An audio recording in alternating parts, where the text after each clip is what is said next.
Die rand verswak, die handelsoorlog tel momentum op en oliepryse daal met meer as $10 die afgelope week. Wat is besig om te gebeur? In die week se ANT ekonomiese oorsig gesels ek soos ouer gewoonte met Prof Waldo Kriel van die Noordwes Universiteit oor hierdie nuutste ekonomiese nuus en kyk ook wat se moontlike effek dit op die landbousektor kan hê. So maak seker jy mis nie hierdie week se episode nie.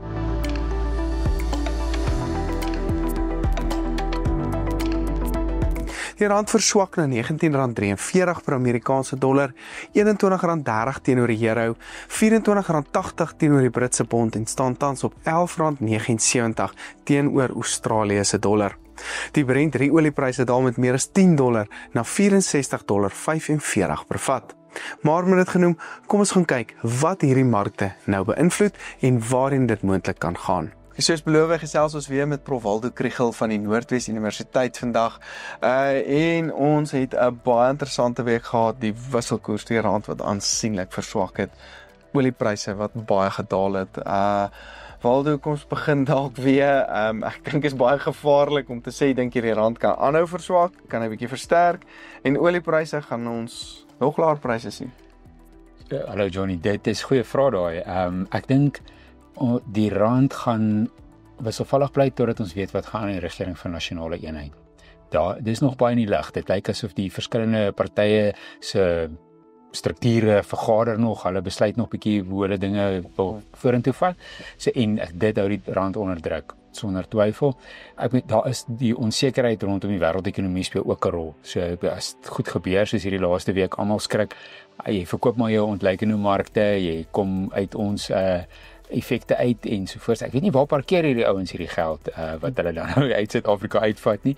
Dis verseker ook nie in iemand se beurs nie. Ons sien die beurse val deur die bank. Maar so ek dink dit hou die rand onder druk na enige kant toe. As dit daar amper sê 'n beter plan op die tafel kom aan die R&E kant, dan behoort die rand weer op die been te kom. Ek dink die onsekerheid op die internasionale front gaan maar vir 'n rukkie daar wees. Maar mense gaan begin kalm raak en besef, waar is die impak van die tariewe en wat beteken dit nou presies vir die ekonomie? En dan kan hulle maar weer hulle risiko's kalibreer op daai. So ek dink rand eerder swakker as sterker. Olieprys eerder laer as hoër. Okay. Eenvoudig want ons weet nou die OPEC het produksie, hulle sou ingekort het, maar hulle gaan nie inkort nie, so daar's redelike sterk produksie aan daai kant en die gesprek is nou oor 'n wêreldwye resessie. En dit beteken laer vraag na olie in die breë en dit gaan die prys laer hou eerder as hoër. Jo, nee, want ons het 'n verskriklike en ons het nogal 'n impak op die graanpryse ook gesien. Graanpryse het natuurlik redelik skerp op is. So jy wil eintlik net sê dit is nie noodwendig net die R&E en die DA wat nou moet besluit of hulle nog in die R&E gaan wees nie, maar eintlik meer die impak van Trump en die tariewe op die oomblik. Ek dink so dis moeilik om die twee uitmekaar uit te kry. Ek dink albei speel 'n rol en op verskillende maniere.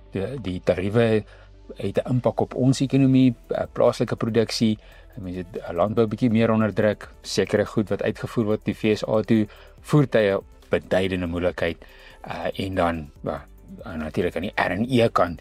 Ek dink die beleggers, die markte, hulle het gehou van die gedagte dat dit nie meer die ANC is wat alleen regeer nie. Ja. En nou met alles wat gebeur het in die begroting laasweek, lyk dit asof die ANC 'n bietjie vergeet het hulle is nie meer die meerderheidsregering nie en hulle maak allerlei plannetjies om nog steeds so 'n meerderheidsregering te regeer. Ja. Dit het die markte negatief gemaak. Ja. Want langtermyn beteken dit sien jy nog steeds die hervormings wat jy gehoop het om te sien of nie. En ons moet wag en kyk hoe dit uitspeel. Ja, en hulle is vinnig om uit die ooreenkoms uit te probeer kom het en met ander partye te probeer saamgesnoer het om seker te maak hulle kry nog steeds wat hulle wil hê. Daai narratief op die oomblik klink nie baie positief nie. Minister Godongwana het gesê, Paul Mashatile het gesê, ja, maar jy weet nou die DA wil nie stem vir die begroting, maar hy wil nog steeds in die regering wees. Hoe werk dit? So dis nie ouens, dis alles verby, kom maar weer terug, ons vat die skip vorentoe nie. Daar is maar wrywing en presies hoe dit gaan uitspeel is moeilik om te sê. Die spekulasie op die internet sê as die DA besluit hulle los die regering van nasionale eenheid, is dit R20 vir 'n dollar tot R22 vir 'n dollar. Ja, so baie swakker. Ja, dit is 'n groot impak. Weer eens, ek dink dit kan ons graanmarkte en ons landboumarkte ook redelik beïnvloed. Ja. Waldo, ons het so voor die opname het ons nogal baie interessante opmerking wat jy gemaak het, ons gesels het. Toe sê jy weer eens eerste, dink jy AGOA is nou iets van die verlede, ons is half uit dit uit met wat Trump en alles nou sê. En tweedens, landbou is dalk bietjie meer buigsaam vir hierdie veranderinge. Ja, Johnny, ek dink ek wil amper sê effektief is die voordeel van AGOA is nou uitgekanselleer deur hierdie nuwe tariewe. So hy bestaan nog op papier, maar in praktyk kry jy nie meer die voordeel as jy nou 'n ding wil uitvoer FSA toe nie. So in daai ou se prakties is hy dood. Ja. Polities dink ek is hy ook dood. Ja. Hoofsaaklik weens die sentiment in die FSA teenoor Suid-Afrika. Mense lees sprake daar, een of ander, ek weet nie of hy 'n kongresman of 'n senator of iets nie, maar die ou hy wil daar 'n voorstel indien vir sanksies teen individue binne die ANC, sulke tipe optrede. So dis nie 'n positiewe gees wat daar heers nie. Maar aan die ander kant mense dalk kan bysê, miskien is daar tog die geleentheid vir een of ander ooreenkoms. Ook volgens die internet het iets soos 50 regerings al gevra vir 'n afspraak met president Trump. Okay. So mense wil kom en mooi praat. Hy gaan 'n besige Woensdag hê. Ja. So miskien moet ons maar in die ry val. Ja. Sê hoorie, asseblief ons motorbedryf, kan ons 'n paar Trump coins koop om anders te laat dink hieroor of so iets. Want ja, want die motorbedryf gaan nogal vir alle. Dis nou die moeilikheid. As jy sitrus uitvoer, as jy wyn uitvoer, jy kan 'n ander mark soek vir dit. Maar as jy een of ander komponent van 'n voertuig maak in 'n wêreldwye waardeketting en daai ouens laat weet, hoor die voertuigverkoop in die FSA is af en die goed is nou so duur, ons bestel nie meer 100,000 nie, ons soek net 40,000, dan slaan dit jou bedryf baie hard, want jy kan nou ding nêrens anders heen stuur nie. Hy is pas gemaak vir daai waardeketting en die eindproduk. En jy gaan die hele produksieproses moet verander en waar gaan jy nuwe produkte, waartoe gaan jy dit nou? Ja, en wie gaan nou nuwe karre koop as almal bekommerd is oor 'n wêreldwye resessie. So ek dink tussen 'n afname in die vraag en dan die feit dat jou produk nie so 'n buigsame een is nie, die motorbedryf gaan baie hard getref word. En jy sê dis nie noodwendig ons kan dalk as 'n landbou kan jy ander lande net gaan soek. 'n Lemoen kan jy dalk net in 'n ander land in lemoensap, daai tipe goed, of jy kan dit vinniger aanpas in 'n geval. Ja, nee, dit is nie kosteloos nie, is nie moeiteloos nie, mens moet maak of dit niks is nie. Maar dit is darem 'n bietjie 'n ander tipe produk as in die geval van. Daar kan geleenthede vir ons ontstaan eintlik uit dit. Wandeli maak 'n groot saak uit vir die Midde-Ooste, Saudi-Arabië, die Golfstate om te kyk vir geleenthede daar. En ja, mens moet meer kundig hou as ek moet nou en ek sê weet hoe kan mens wen in die feit dat ons die seisoenverskil het. En wanneer ons goed op die mark kom en is daar nog steeds geleenthede of dan nou teen hoër koste in die FSA of teen iewers anders. Ja. Waldo, Trump het tariewe ingestel. President Trump nou seker tariewe, daar sekere lande wat nou al soos die nuusberigte sê die knie gebuig het voor hom. Jou mening, moet Suid-Afrika of die knie buig en ons het seker tot 'n mate nie ook tariewe terug ingestel nie. Nee, so ons het nog op geen manier probeer terugslaan nie. Ons kan ook eintlik nie. Nee. Ons is so 'n klein speler in hierdie internasionale handel. Maar net stil, storie. En ek dink ook ons kan hom nie half dreig met iets nie. Ons sal wat ook al van jou weerhou. Weer eens, jy kan daai ding op wat dit ook al is, of jy nou sê dis palladium of dis platinum of enige. Jy kan dit op enige ander plek koop. So ons het nie 'n wurggreep op hom nie. Ons kan ook niks verloor deur te gaan pleit vir 'n bietjie verligting. Al is dit dan net op die voertuie nie. Ja. Hoewel ek dink die klimaat daar is op die oomblik nie vreeslik gunstig nie. Wie ook al daar gaan opdaag van die regering se kant af, gaan 'n baie koue ontvangs kry. En ek dink hulle gaan baie vinnig eers sê, maar kom ons sit en praat bietjie oor ons ander vraagstukke. Ja, kom ons praat eers oor hy onteieningswet voordat ons begin praat oor hierdie tariewe. Yes. En ek dink daar het jy oombliklik 'n baie en 'n probleem wat jy nie sommer net oplos nie.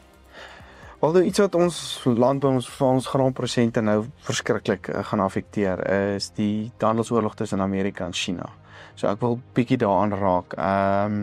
Amerika het natuurlik die tariewe nou gestel, China het terug ingestel en nou dreig Amerika weer om dit nog te verhoog as hulle nie. So ja, waar gaan hierdie tipe wat sien niets te nuus nou rondom daai dit is omtrent die nuutste dat hy gesê het, moenie dink hierdie is so hoog as wat ek kan gaan nie. Hierdie tariewe kan nog op. En die aandelebeurs in die FSA het baie sleg gereageer op dit. Okay.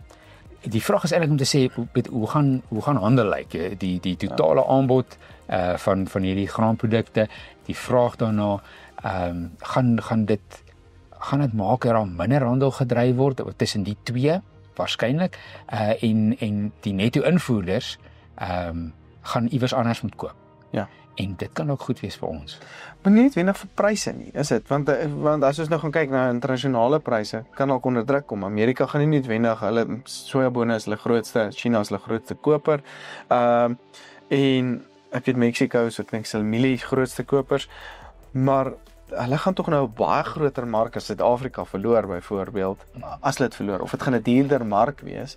Gaan dit die internasionale pryse afdruk en kan ons nou met China of meer handel dryf, gaan ons dit nie op 'n laer prysvlak doen nie. Ek weet nie, hoe gaan hierdie ding uitspeel eintlik? Dit is nogals moeilik om te sê, want dit saam met dit is die feit dat ons sit nou al redelik ver van die aksie af, ons is geografies afgeleë. So as jy nou met ons op groot skaal wil handel dryf, moet jy dit deur die hawens kry op die skepe en uit. Dis 'n eie storie. My bekommernis is eintlik maar hierdie totale demp van die vraag. Dat wêreldwyd daal die vraag van almal is swaar, daar's 'n resessie, vraag neem af, pryse val. Ek dink dit is vir my die grootste bekommernis. Presies hoe die tussen twee lande dinamiek gaan uitspeel, het ons ongelukkig nie goeie voorbeelde van nie. Hierdie is die eerste keer in 'n leeftyd, meer as 'n leeftyd, wat daar sulke tariewe ingestel word. Ten minste amper sê in die era van groot internasionale handel is hierdie die eerste ware reuse skok. COVID nou uitgesluit. Ja.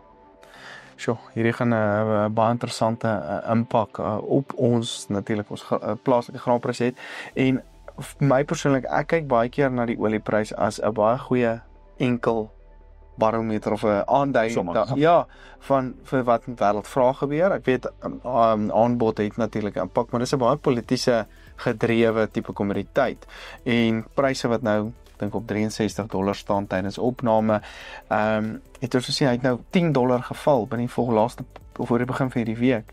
En weer eens wat jy nou gesê het, resessie, daai prys wat baie onder druk kan kom en ongelukkig beteken dit nie goeie goed noodwendig vir nuwe uitvoermarkte, vir nuwe of vir landbouprodukte wat moet uitgaan nie. Daar's so 'n berekeningkie wat nou agter hoe die tarief bereken is inkom, maar die aanname wat hulle daar ingebou het en hoe hulle die tarief bereken het is dat 25% van die verhoging in die prys gaan op die ou en die Amerikaanse verbruiker tref en hulle vraag na wat ook al nou so hierdie nuwe hoë pryse het, gaan met 40% afneem. Dit is bepaald, maar dit gaan nou wissel oor verskillende soort produkte, maar dit gee jou 'n idee van 'n baie groot ekonomie wat hoog bestee per capita. As jy praat van 'n 40% afname aan die volume kant, dis beduidend. Dalk gaan Trump se ratings dan so 'n bietjie afkom as die mense baie meer onder druk is. En mense gaan nie hou van hoë pryse nie. Dit is eintlik die storie van die verkiesing. Daar was nou 'n groot vooraf ding gemaak van dit gaan so sleg in Amerika. Dit het nooit so sleg gegaan nie, maar inflasie was hoog en mense het nie gehou van hoë pryse nie. Ja. En ek dink dit is waar die amper die toets gaan kom van sy beleide. Daar's baie sprake van ons moet 'n bietjie pyn vat as ons hierdie plan wil deurvoer. Maar hoeveel pyn is jou kiesers bereid om te vat? Vir alles dit kom by lewenskoste. Om te sê ons gaan nou baie duurder betaal vir 'n klomp goed, sodat ons oor 10 jaar meer vervaardigings in diensnemingsgeleenthede in die FSA het. Dit's 'n moeilike ding om te verkoop. Yes, en vir 10 jaar net gaan almal onder druk sit en daai goed gaan nie so vinnig. Ja, 15 maak nie saak wat jou horison daar is nie, dit gaan 'n rukkie vat. Ja. En mense gaan dit aan hulle sakke voel hierdie jaar. Val die laaste vraag jy wil vra. Okay, as die ekonomie in resessie kom, ons sien nou baie laer vraag. Maar jy praat van dalk gaan inflasie onder druk kom in byvoorbeeld in Amerika. Maar vir inflasie gaan opbeweeg natuurlik. Ons sien nou baie hoër pryse.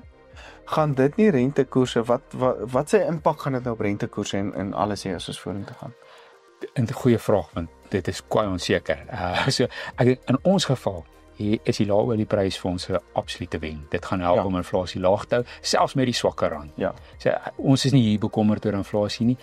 In die FSA dink ek inflasie gaan opgaan. Die Fed het ook al gesê hulle hou dit fyn dop en hulle staan reg, hulle gaan nie inflasie weer laat styg nie.